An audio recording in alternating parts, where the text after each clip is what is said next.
Hello. Oh my god. We actually did that At the same time. That was amazing. This is great. Hi, friends. Hello. Welcome to Welcome to Nightmare Nation. Nightmare Nation. Despite our comedic intro, we are a horror-focused podcast that aims to explore paranormal happenings and the history of some of the world's most haunted places and talk about just overall scary things because... It's pretty great. Yeah. And it's one of our favorite things. I'm Annie. I'm Anna. We've been friends for a long time. Yeah, 8th grade. Yeah, pretty much. Yep. And we just want to scare the pants off you with some spooky stories. It's pretty awesome. It's our favorite thing. Yep. Favorite pastime. Yep. So today we are going to be chatting with you all about the Demon House. So this one came about, one of my coworkers actually told me about this documentary. It's on Amazon Prime. And it is done by Zach Bagans, who is the main person in Ghost Adventures. Great show. I've been fascinated, I guess, with that show. He's kind of a little crazy and a little out there with some of his shows. He has other shows, or do you mean episodes? Like episodes, I should say. Okay. Yeah. In Ghost Adventures. But I first heard about the Demon House. So he did a Halloween special last Halloween.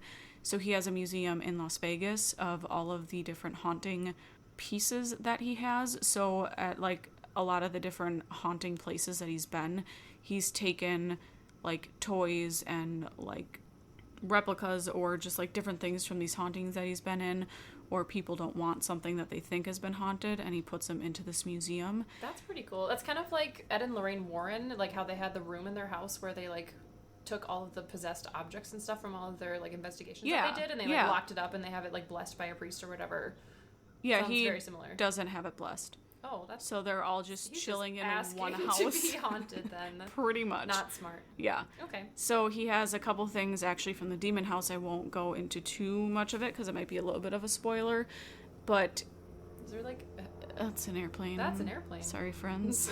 That's super loud. Like, is that a helicopter over my house? There it is. Oh, hey, I found it. Okay.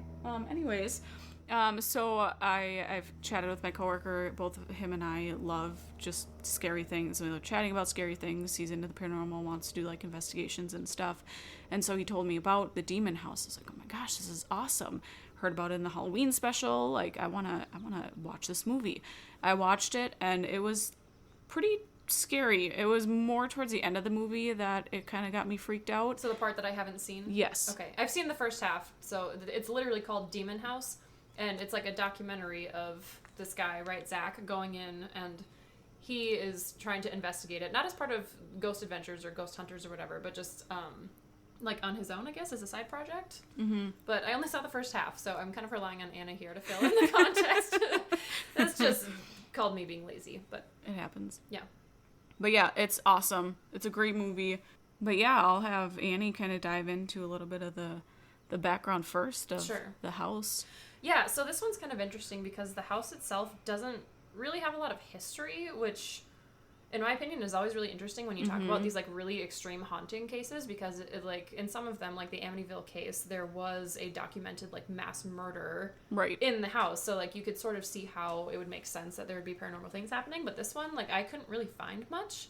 And, like, the 12 articles I read, nothing had anything to do with before the Ammons family actually moved into the house and experienced the paranormal stuff. That's weird. So that's not to say that, like, nothing ever happened there. In fact, there probably has been stuff happening there. Right, but to not have it happen to anyone else. Well, yeah, I couldn't find anything on the house's history prior to that family moving in. So, anyway, I mean, I guess there could be other things happening there because Gary, Indiana...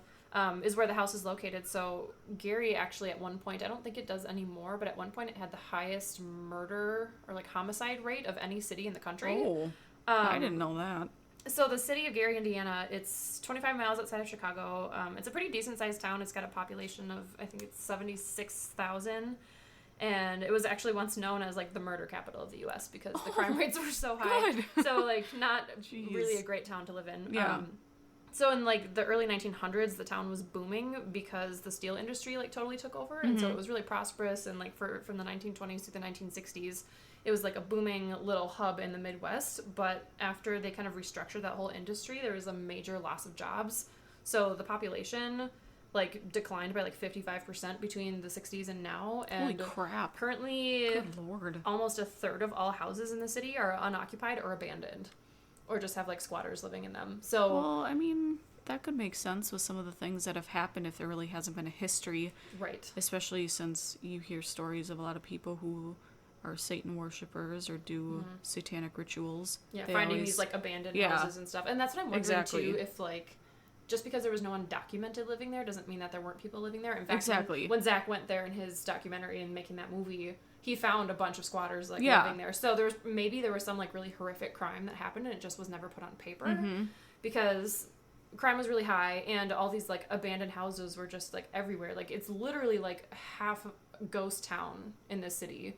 That's So crazy. I can imagine that there's probably some messed up stuff happening in these neighborhoods. Oh, yeah. Most likely. So yeah, basically like unemployment is super high. They have really bad education and like the infrastructure is just totally like falling apart. So yeah, I guess it could make sense that something bad maybe happened that just was like never actually documented. So the house itself, the demon house that this whole story centers on, was built in 1926. So it was built when the town was like booming and everything, and they were probably expanding housing to accommodate all the new jobs. It's just like a small little white cottage. It kind of looks like what my grandparents' house used to look like. Like basically any other small little old house from the 1920s. Nothing really unique about it. Again, I couldn't really like find anything on the actual history of the house. Mm-hmm. So where all the articles that I read started off when the Ammons family moved into the house, which was November of 2011. So LaToya Ammons moved into the house. They were renting from a guy called Charles Reed. So he actually owned the property, and they had interviewed him a couple times for the newspaper when this whole story came out. And he was saying that like none of his past tenants had ever said anything. But I'm also confused as to how like if he was renting the house, well, I guess the squatters were later when Zach was doing his documentary. So they must have moved in after. Over. Yeah, you're right. So they must have moved in after the Ammons family moved out. But so basically he was like, I never heard anything about any paranormal things happening, which again kind of reminds me of the Amityville case where the next people moved in and they're like, we never saw anything paranormal. Yeah. So they moved in. She moved in with her mother, Rosa Campbell, and then her 3 children who were 7, 9, and 12. So also very similar to the Amityville case, the family like almost immediately started experiencing paranormal stuff. So they like had things actually there's a ton of overlap. Like they got plagued by swarms of flies, which also happened in the Amityville case. Yep. They claimed that like locked doors would open on their own at night, and then LaToya's mom Rosa claimed that like there was a shadow of a man that would just like pace through their living room, and they would find like wet boot prints on the floor. Well, it's funny that you say the man. So at kind of more towards the end of the documentary, they had his name is Dr. Braff, and he Like Zach Braff? no, Oh. yeah, Prob's his dad. Yeah, probably. Yeah, Seems logical. of course. Yeah. He's a scientist. I can't remember exactly what they said he was, but he essentially focuses more on the field of checking to see if there's any extra magnetic fields like within the area. So a lot of the times with some hauntings or experiences, people can be very sensitive to higher electromagnetic fields like within a certain house, and some spots where people live in, it can have those higher numbers. And so he was essentially in there to see if there was anything like wrong in there or any of these higher EMF readings that could potentially cause like these hallucinations and things. But while they were in the house walking around, they actually got footage in there of Dr. Braff. So he was walking around, he was super dazed and confused, and that's what a lot of people have claimed when they've been in the house, is just feeling super dazed, confused, like just something has essentially taken over them. They don't know where they are, they don't know what they're doing. And so he was kind of walking around on the main floor. It's only, I think it's just a 2-level, so they have a basement and then the main level. Yeah, I don't think there's like an upstairs. No. And so he was kind of in the back corner, and the cameraman was following him, and as the doctor is going into this back corner room, the camera is panning around to him, and within, I believe it was like 7 frames, this big shadow black mass was seen in the camera. Was it like man-shaped? No, it was just like a big shadow figure. It wasn't, weird. It didn't have like a full form to it. Interesting. But they took it to someone who specializes in like videography and essentially trying to debunk the shadow to see like if it's actually a person or whatnot, and they matched it with the what is it called? The thermo camera. Yeah, or like a heat signature. Heat signature. Yeah. I was like, what the heck is that called? I can't remember. And nothing had changed when they saw the black figure. Like, weird. There wasn't a fluctuation, and so it wasn't one of their shadows that came really across. Weird too, because I feel like any horror movie you've ever seen, or like a lot of these paranormal investigative shows, like that's usually one of the signals they capture is the like heat signature changes, right? Like, ooh, the room suddenly got cold, or like, and that's usually like their evidence that there was something paranormal happening. So that's interesting that they caught the shadow, but there wasn't anything abnormal with the heat. I swear to God, there's a word for that I can't think of right now. I can't either. Someone please tell us what it is, because I swear Help to God. a girl out. Help, please. Yeah, so it's kind of funny that you mentioned that, and that happened again. Yeah, and it's the article I read said that specifically LaToya's mom, Rosa Campbell, claimed that she saw it, but I'm sure maybe other family members may have seen it too. They also had a bunch of like somewhat hard to believe ones where they claimed that like the 12-year-old daughter would be like levitating above her bed, and they had to like pray, and then when she finally came down she had like no recollection. And they claimed that like the kids were like randomly speaking in tongues, and that their eyes would roll back in their head, and they would like have evil smiles on their face. And so like all these crazy things started happening like almost immediately after they moved in. And it sounds like the family tried to reach out to the police for help, but and the kids were missing school, and the family claimed that it was because like they were being tormented by demons all night long, they weren't sleeping, the kids were really distressed. And then Child Services was like, that's a little fishy. That sounds sketchy. Your children are clearly emotionally distressed. Let's go check it out. So, like, seriously, like, at first the police didn't really believe them. Like, Child Services got involved. And actually, I thought it was kind of interesting. So, Charles Austin was the police captain, I think? Yes, the captain of the police force in Gary, Indiana at the time. And he initially, like, thought that they were just totally making it up, trying to go for money. Which a lot of these cases end up being. That's what it is. Because they get the rights for movies. Well, and sure, stuff. yeah. I mean, that's the whole controversy that happened with Amityville, and they all thought they were making it up for the movie. But after he visited the house, he like claimed that he was like a believer, and he totally like felt something in the house. And they interviewed him a bunch of times in that documentary, and he like seemed pretty convinced that there was definitely something wrong, and that it wasn't just a fame grab. Yeah. So. And even to when the Child Services came through, I think they did an investigation with them as well. And I believe you said it was during the exorcism where the 9-year-old boy walked up the wall. It was in the presence of one of the case managers. And the social worker, yeah. Yeah, the case manager, family, and a hospital nurse, where the 9-year-old boy just walked up the wall. Yep. Just. And all three of them claimed that that's what happened. Yes. And and actually the caseworker came by the house too. And she said she was like very spooked by the experience and didn't want to go back there. And they interviewed her in the documentary as well. Yeah. But yeah, she like definitely seemed very confident that something weird was going on. She's like, yes, I've absolutely felt something abnormal and like paranormal, and it definitely was not natural. And that she apparently like sought counseling. We just saw this earlier tonight. We were watching bits and pieces of the documentary. But she was like, yeah, I went and I had to go get counseling because I was so disturbed by what I saw in the hospital. So the family ended up in the hospital because the kids were acting so strangely and like were having these like crazy episodes. And since the police weren't listening to them and Child Services was skeptical of the story, they basically just like went to the hospital, is my understanding. Yeah, to try and get help. And then apparently a little boy walked up the wall. Yeah, by himself. I mean, no big deal. Yeah, usual hospital stuff, right? Yeah, in the dramatic reenactment, they show him like walking backwards. It's really cheesy. But it's super cheesy. Especially but they have to make something, I guess. Especially when the kids are like roll their eyes back in their heads and they're like, blah, blah, blah, blah, and they have these like really creepy faces on. It's like so over the top, but yeah, it's terrifying. To the point when it's a documentary, you kind of have to like. You have to show something. Exactly. Right? Yeah, so they show this little kid like holding someone's hands and then just like walks himself up a wall backwards. Like that'd be terrifying. Just defying gravity. It's like one of my biggest fears when I have a child. Yes. Defying gravity. Anyway. That your child's gonna walk up a wall backwards? No, that my child is gonna walk in the middle of the night and start staring at me. Mommy. Yeah. Quick sidebar. I saw someone in my room. I actually scared the shit out of my mom one time. And I distinctly remember this because she was so upset. But I like woke up and I wasn't feeling good. I don't know if I was like nauseous or just not feeling good. I was probably like 6 or 7 maybe. And I vividly remember going into my parents' bedroom. And I walked in and I remember seeing both my parents were asleep. And I was kind of standing there next to the bed, and like internally I was debating whether or not I wanted to wake her up, because it's like, maybe I should just go back to bed. They're both asleep. So I was just kind of standing there. God. And then my mom rolled over and woke up.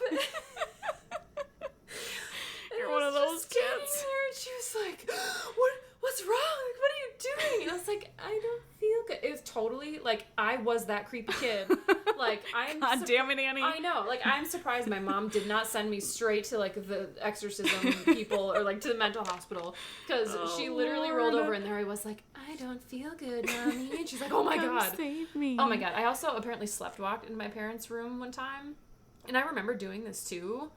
So I, like, remember all of it, but it made total sense to me at the time. So I can't think of any other explanation than I was completely sleepwalking. Because, like, totally in control of myself, and it made complete sense. I, like, woke up.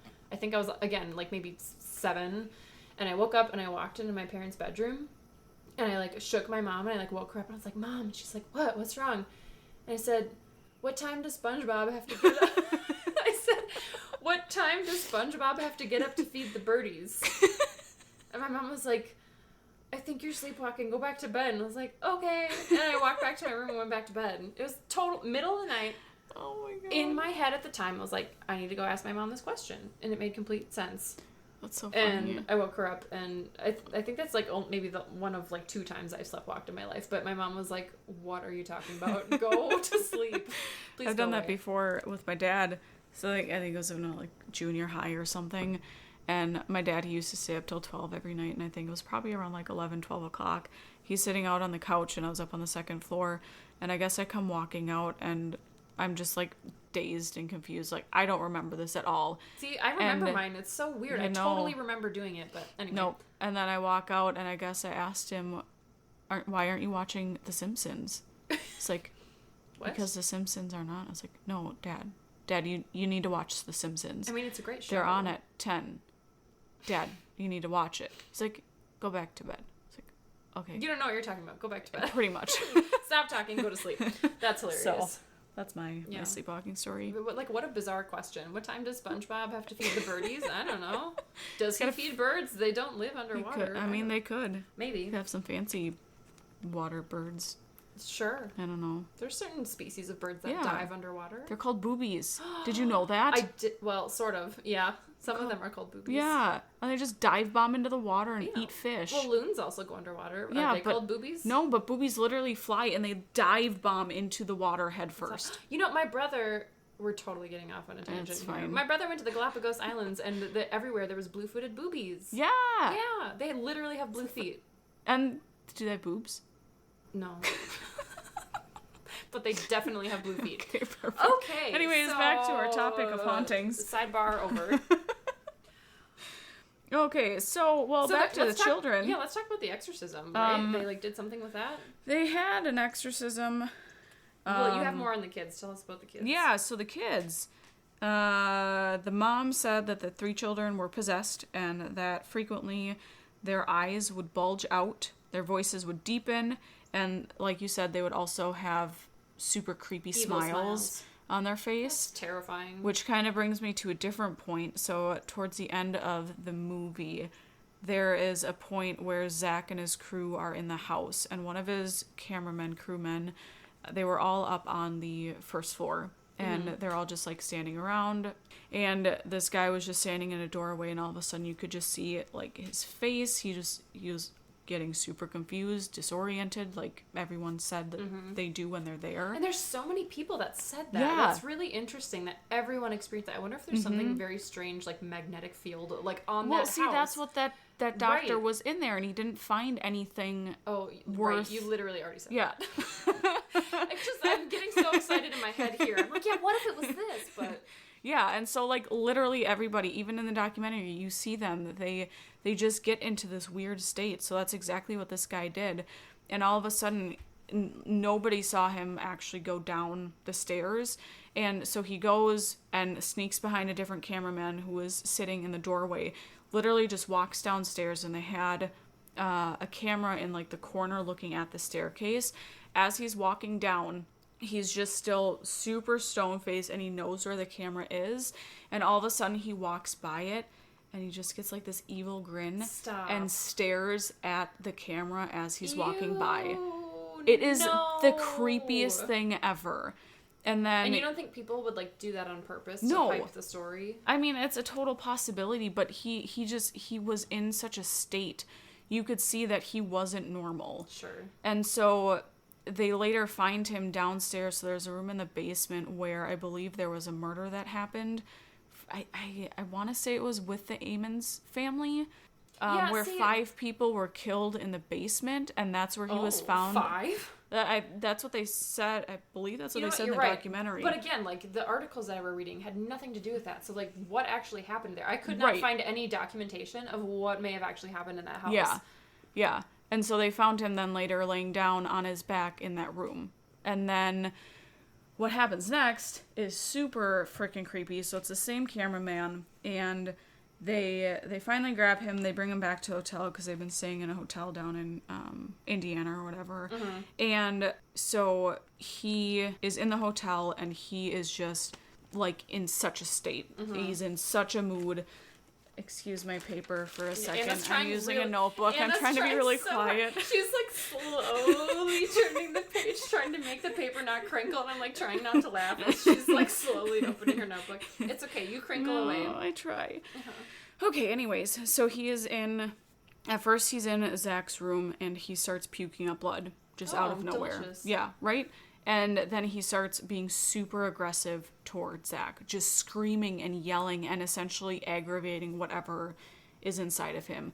Walking up and down the halls, getting pissed off, wanting to punch walls, like literally not himself at all. And later on, they take him back into one of the other camera guys' rooms, and he's completely fine.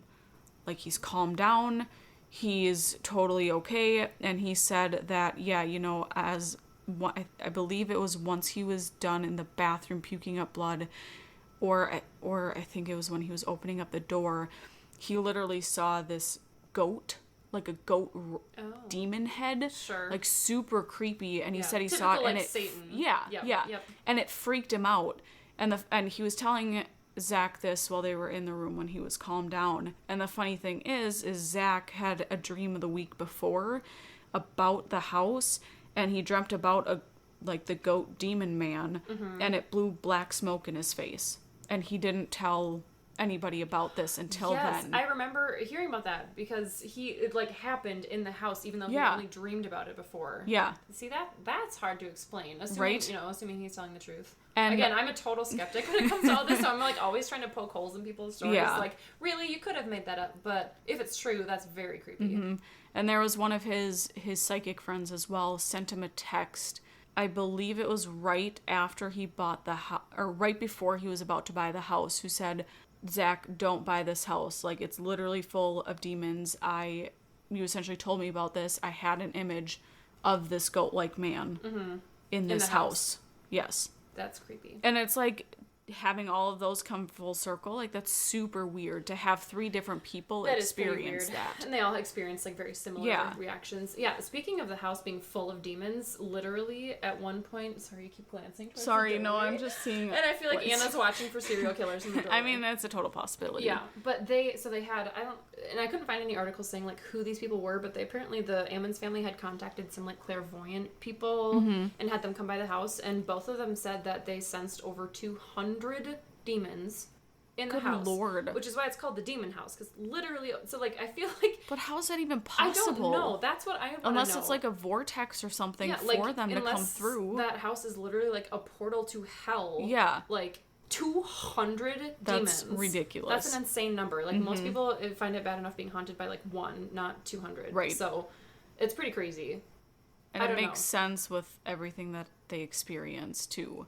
Sure. And even this Adam guy, he all of a sudden changes and essentially starts attacking Zach and is saying, I'm gonna fucking kill you. Sweet. Like, just complete mood nowhere. change. Yes. Yeah. And he said that this demon is essentially after Zach. Cool. Like, well, that would make sense too, because Zach randomly, he claims that like at a couple points during like while he was in the house, he randomly felt very aggressive and like started reaching towards people to like strangle them. He like made these like aggressive gestures. and then had to, like, stop himself and was like, wait, where did that come from? I'm not mad. Like, why am I feeling so aggressive all of a sudden? Yeah. And he would, like, grab people and get super, super mean, and they're like, what are you doing? So that's really... But, like, why would it go after Zach? I mean, because he's a paranormal investigator? They're like, that's a possibility, or, I mean, I feel like there are some people who just attract... I don't know, there's gotta be some sort of, like, force or something that they exude, sure. like, kind of like psychics. Right.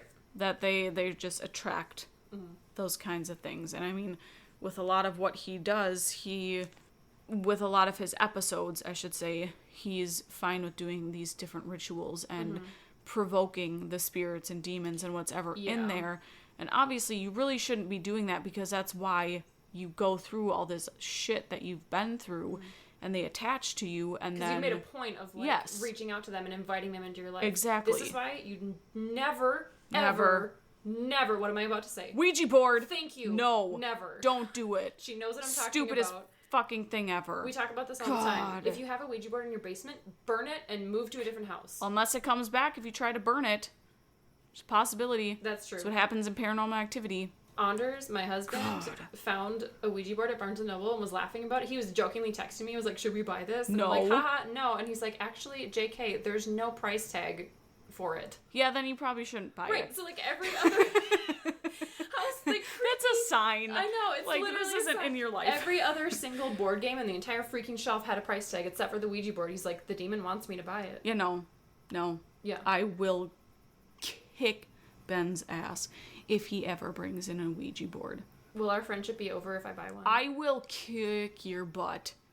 Our friendship will be done. All right. If you buy an Ouija board and I come over and you're sitting there on your freaking table with it. With my eyes bulging and an evil smile Bye. on my face. See you later. Have fun. Done with you. Friendship over. Yep.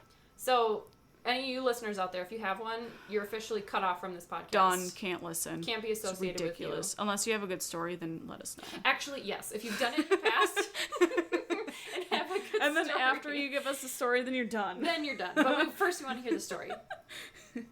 Okay, well, now that we're off on tangents here, it's like tangential. It's pretty train great wreck here.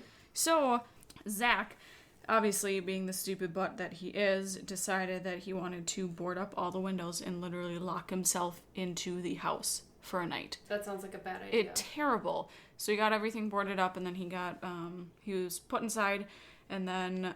Is this in the movie? Yes, it is. Okay. Yep. And then someone boards in the front door. So he's literally in there by himself. For probably about the first 2 hours, he's just sitting in there with the lights on because he didn't want to actually turn the lights off because he was terrified of what was actually going to happen. And so he finally went lights out and everything. And then throughout the whole night, he tried to go to bed. He fell asleep, and then as he's sleeping, he hears a loud bang. Suddenly wakes up from bed, starts walking around, goes in the basement, and is just super dazed and confused, and then he starts feeling super... Same thing that, like, everyone else who's gone into the basement feels. Yep. Okay, yep. Interesting. Okay. And then there was at one point when in his, like, dazed and confused state, he walks into the kitchen and just literally stands there looking around, does nothing. God, it's like Paranormal Activity. Right. When she just stands there in the camera and just is, like, looking at the bed for like 3 hours. You're like, what is she doing? It's terrifying. Okay. And then he just starts getting super aggressive, and like, it's the weirdest thing. Like, something just essentially took over him. And that's creepy. It's just super creepy. So after that experience, he's like, nope, I am done with this house. Like, no one should ever live here. And so he ended up actually demolishing the whole house. But what he did was he took the dirt, the staircase from the basement, and then they also found like some artifacts and like ritualistic items underneath the staircase that he also took with him to his museum in Las Vegas. So he actually set up like a replica of part of the basement in this area and had it demolished. And in his Halloween special, he was down there, and I'm pretty sure he picked up like some EVPs and stuff from in his own museum. Yeah, in his own museum from all of that stuff that he had. But even after the demolition, I read some articles where people would still go to the spot where the house was and still do like satanic rituals and stuff. Really? Yeah. People just can't get enough of their witchcraft and I guess Satan not. worship. Like, why? What makes you intrigued by it? It's interesting. It's very intriguing. I guess so. A side of the world that we don't really see or understand, and you kind of want to like access it. And is it real? Is it not? There's some intrigue there. No, not when the devil is gonna I'm not saying I'm intrigued, but I can see induce your body and take over, and then you're just shit out of luck. Or breathe black dust into your that face, too, like or the goat man. Vomit blood and get aggressive. Yeah, no. I don't want that. That's terrifying. No thanks. It is interesting, though, that you mentioned the basement, because when they were kind of doing the investigation, we should clarify, too, that Zach bought the house. Correct. And then, so when he chose to demolish it, he was actually the owner of the property. Yes, So yes. he didn't just, like, write to the city of Gary, Indiana, and be like, you should tear down this You're house. done. I'm going to tear it down. It was his property, so he chose to do that. But anyway, back to the basement. So when they were doing their whole investigation, so like you said, they found interesting things under the stairs, because when they were checking into the house, they found like a dirt patch under the stairs where the entire rest of the basement was like concrete. So it had like finished flooring. Not finished, but like it had an actual floor. Yeah. And then there's this whole patch only under the stairs where it was just dirt. And when police... this is part of what the police captain, I think it was Charles Austin, did I say his name was? I think Charles so. Austin? Yeah. So when they were looking into the house, they had some police officers look into what was under the stairs, because there was this weird like dirt patch in the rest of the basement where there was concrete. And they found a woman's like plastic fingernail. Oh. And I'm pretty sure they found like a kid's toy or something and like a pair of underwear. They found like a couple of really random objects that couldn't be explained.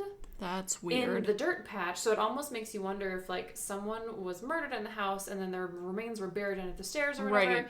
And when the family, so we didn't really touch on this, but the exorcism, like the family, like the events leading up to the exorcism involved the family. Like they were so freaked out at this point. And at this point they talked to the police. They had talked to these clairvoyant people. They had talked to child services and everyone. And they were like, they didn't know what else to do because the government wasn't listening to them. Right. So they started holding these like vigils in the basement by the stairs where they would like light candles and they would like burn what was it? It wasn't incense, but they would burn sage. Oh yeah. And they would have these like cleansing rituals in the basement, and they would have all this stuff like by the stairs because it was like this really evil feeling place. So it's just kind of interesting that like it seems like a lot of people when they go down into the basement and they pass over that spot when they're going down the stairs, that's when that switch gets flipped and all of a sudden they have that weird aggressive behavior.